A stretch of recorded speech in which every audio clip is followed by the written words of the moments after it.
मुंबई ग नगरी नगरी बडी बाका, जशी रावणाची दुसरी लंका, वाजतो ग डंका.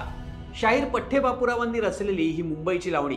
याच मुंबईत आता राजकीय डंका वाजतोय, तो मुंबई महापालिकेच्या निवडणुकांमुळे. अस्तित्वासाठी झगडणाऱ्या ठाकरे बंधूंनी या निवडणुकीसाठी पुन्हा एकदा मुंबईतल्या मराठी माणसाला भावनिक साथ घातलीय. मुंबई महाराष्ट्रापासून तोडण्याचा डाव ह्या मुद्द्यासोबतच मुंबईत येणारे परप्रांतीय लोंढे यावर सुद्धा त्यांचा फोकस आहे. या सगळ्या गोष्टींचं जर समजा तुम्हाला उत्तर किंवा ह्याचा प्रॉब्लेमचं जर समजा जर्म ज्याला म्हणतो आपण, तो म्हणजे अवास्तव येणारे या शहरांमध्ये येणारे लोंढे.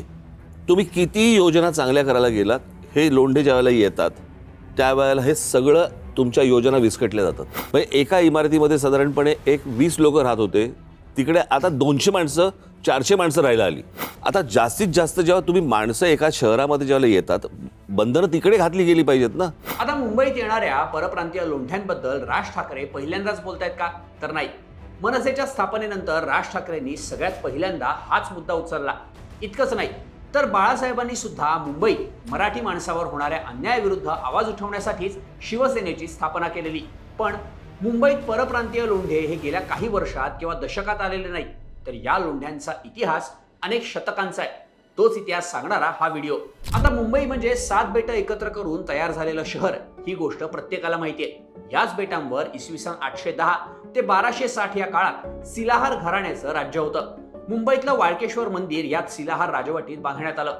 तेव्हा मुंबईतली बेटं आणि आसपासचा भाग, म्हणजेच आता आपण ज्याला MMR म्हणतो, तिथपर्यंत या सिलाहारांचं वर्चस्व होतं. ठाणे ही या सिलाहारांची राजधानी होती. तेव्हा मुंबई ही माहीम किंवा माहिकावती या प्राचीन नावानं ओळखली जायची. मुंबईतल्या बेटांसह उत्तर कोकणावर असलेल्या सिलाहारांच्या वर्चस्वामुळे बंदरांच्या माध्यमातून त्यांचा सागरी व्यापार मोठ्या प्रमाणावर होत होता. याच परकीय व्यापारामुळे हिंदू, मुस्लिम, अरब, पर्शियन आणि यहुदी असे व्यापारी मुंबईत यायला लागले. या परकीयांची तरंगती लोकसंख्या मुंबईत होती असं सांगितलं जातं. सागरी मार्गाने होणाऱ्या व्यापारामुळे तेव्हा सुद्धा मुंबई प्रमुख आर्थिक केंद्र बनलं होतं. त्यामुळेच स्थलांतरितांसाठी मुंबई हा आकर्षणाचा केंद्रबिंदू होता. 1348 पासून गुजरात सल्तनतच्या अरबांच्या आगमनापासून 1534 मध्ये पोर्तुगीजांपर्यंत आणि पुढे 1661 मध्ये इंग्रजांना मुंबई मिळेपर्यंत मुंबईत परकीय लोंढे हे सतत येत होते असा इतिहास सांगितला जातो. गुजराती भाषिक व्यापारी आणि कारागीर समुदायांपासून ते पारशी, ज्यामध्ये विणकर, जहाज बांधणारे, सुतार, दलाल, मोहरी, खोजा आणि कच्छी भाटियापर्यंत सर्वजण मुंबईत आले. 18व्या शतकापर्यंत इतर समुदायांनी म्हणजेच पश्चिम आशियातून आलेले बेने इस्रायल ज्यू, पर्शियन आखातातील बगदाद, बसरा, मोसूल इथून सुरत मार्गे आलेले बगदादी ज्यू आणि आर्मेनियन व्यापारी मुंबईला आपलं घर मानायला लागले. यातले काही समुदाय हे कामाच्या शोधात, काही लोक छळापासून वाचण्यासाठी आणि दुष्काळ, राजकीय अस्थिरतेला कंटाळून मुंबईत आश्रयाला आले होते. इंग्रज राजवटीत 19व्या शतकाच्या मध्यापर्यंत मुंबई हे भारतातील एक प्रमुख व्यापारी केंद्र आणि बंदर बनलं. 1947 मध्ये भारताला स्वातंत्र्य मिळालं तेव्हा मुंबई ही भारताची आर्थिक राजधानी झाली. पण आश्चर्याची गोष्ट म्हणजे तेव्हा सुद्धा मुंबईत 50% जास्त लोकसंख्या ही बाहेरून आलेल्या स्थलांतरितांचीच होती.